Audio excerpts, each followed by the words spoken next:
Hello, dear viewers, and a very warm welcome back to our channel, where we explore the most intriguing and often surprising developments within the world's royal families. Today, we turn our attention to the British monarchy, and more specifically, a recent challenge that has emerged, casting a shadow over the carefully cultivated public image of His Majesty King Charles III. This revelation has stirred quite a bit of controversy, and in this video, we'll delve into the details of the situation and its implications for the royal family. But first, please take a moment to show your support by liking this video and subscribing to our channel for more in-depth analysis and exclusive royal insights. For many years, and particularly since his ascension to the throne, King Charles III has worked to cultivate a public persona of a benevolent, proactive monarch. He has long been seen as a monarch who not only expresses concern for important global and domestic issues, but also rolls up his sleeves and actively works to address these challenges. His image has been carefully crafted to reflect that of a compassionate and forward-thinking sovereign, deeply committed to the welfare of his people and the planet. King Charles has been portrayed as a champion of environmental causes, a tireless advocate for charitable endeavors, and a monarch who is always deeply engaged in serving others. However, this carefully constructed public image of King Charles as an approachable, grandfatherly figure has recently faced a significant challenge, one that has caused considerable discomfort within royal circles. The issue at hand has its roots in the serene and historically significant Highgrove estate, a place that has long been associated with the king's personal passion for horticulture and sustainability. It was at this very estate, once a symbol of royal dedication to nature, that an extraordinary situation unfolded, one that has had lasting implications for the royal family's image. The Highgrove scandal, a mass resignation of staff. A staggering 11 out of the 12 employees within the gardening team at Highgrove have suddenly tendered their resignations. This mass exodus was not due to retirement or career changes, but rather because of what the former staffers described as a toxic work environment. The allegations have sent ripples of concern throughout the royal family and the wider public, raising significant questions about the inner workings of one of the most personal and revered royal estates. According to reports from the Sunday Times, the former employees came forward with troubling claims, revealing a long-standing pattern of underpayment, understaffing, and poor management. They described the work atmosphere at Highgrove as a stark contrast to the idyllic image of royal dedication to nature that has been so carefully cultivated over the years. These accounts have raised eyebrows and made many wonder about the operational practices at Highgrove, an estate that has always been closely associated with the king's private and personal interests. The king's response, a formal inquiry. In the wake of these damaging revelations, an internal inquiry was swiftly launched by the King's Foundation, which oversees the operations at Highgrove.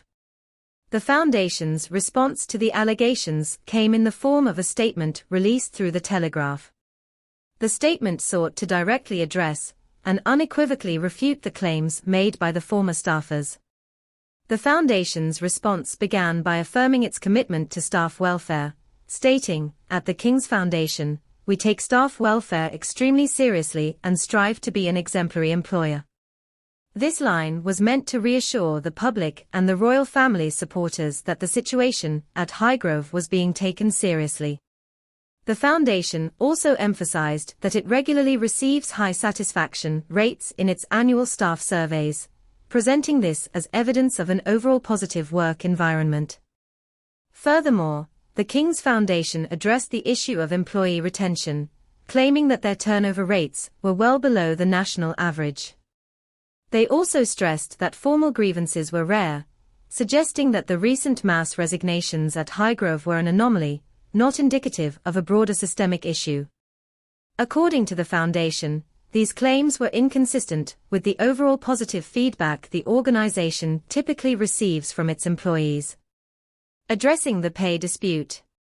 One of the key accusations from the former Highgrove staff was that they were being underpaid for their work. The King's Foundation responded to this grievance by asserting that pay for the gardening team was regularly reviewed in line with professional industry standards. They specifically mentioned that they benchmarked pay against the guidance provided by the Professional Gardener Guild, positioning their compensation structure as fair and competitive within the horticultural industry. By referencing a professional body, the foundation aimed to validate its pay practices and counter the allegations of underpayment, highlighting the positive developments at Highgrove. In an effort to shift the narrative and present a more positive picture of Highgrove, the King's Foundation also highlighted several successes that have occurred under its stewardship.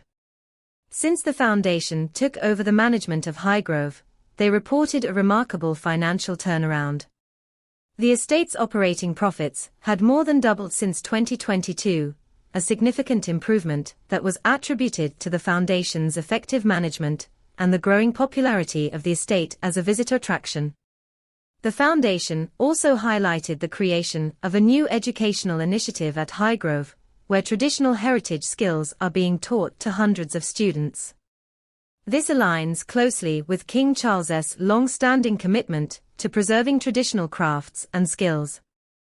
Highgrove has now become not just a beautiful garden, but also a living classroom, where young people can learn about the importance of cultural preservation and vocational training. Additionally, the foundation noted the continuing popularity of Highgrove with the public, boasting that visitor numbers had reached over 40,000 annually. This impressive figure demonstrates the estate's cultural importance and enduring appeal as a tourist destination, further underscoring the foundation's successful management of the royal gardens. Public perception, a struggle for image and reality. This entire episode presents a fascinating public relations dilemma for King Charles and the monarchy.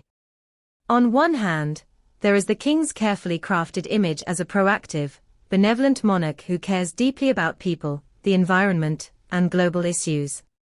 This image has been built over decades through his charitable work and commitment to various causes. On the other hand, the allegations against Highgrove paint a very different picture, one of poor management, underpaid workers, and a toxic work environment. The tension between these two narratives, the personal accounts of disgruntled former employees versus the official rebuttal from the King's Foundation, leaves the public with much to consider. This situation highlights the complexities of managing a high-profile institution like the monarchy, especially when internal issues contradict the public image. It also underscores the growing expectations of transparency and ethical behavior in the workplace, even for institutions steeped in tradition. The royal family's ability to navigate this situation and maintain its public standing will depend largely on how they reconcile the conflicting reports and ensure that their values align with modern standards of workplace fairness and transparency. Looking ahead, the long-term impact on the monarchy. As the dust settles on this matter, the long-term impact on King Charles's public standing remains uncertain. The monarchy, a centuries-old institution, has always had to adapt to the changing expectations of the public. This incident at Highgrove is a stark reminder that even the most carefully constructed public images can be challenged by internal strife. The king's public persona may have taken a hit, but the monarchy itself remains resilient, having weathered numerous crises in the past. The royal family's next steps in addressing this issue, both publicly and internally, will be critical in determining whether this controversy will leave a lasting stain on King Charles's legacy. Your thoughts? We'd love to hear what you think about this situation. Do you believe the King's Foundation's response is convincing, or do the former employees' claims carry more weight? How do you think this will affect the monarchy in the long run? Please share your thoughts in the comments below. As always, don't forget to like this video, subscribe to our channel for more in-depth royal news, and join us for our next royal update. Thank you for watching, and until next time, take care.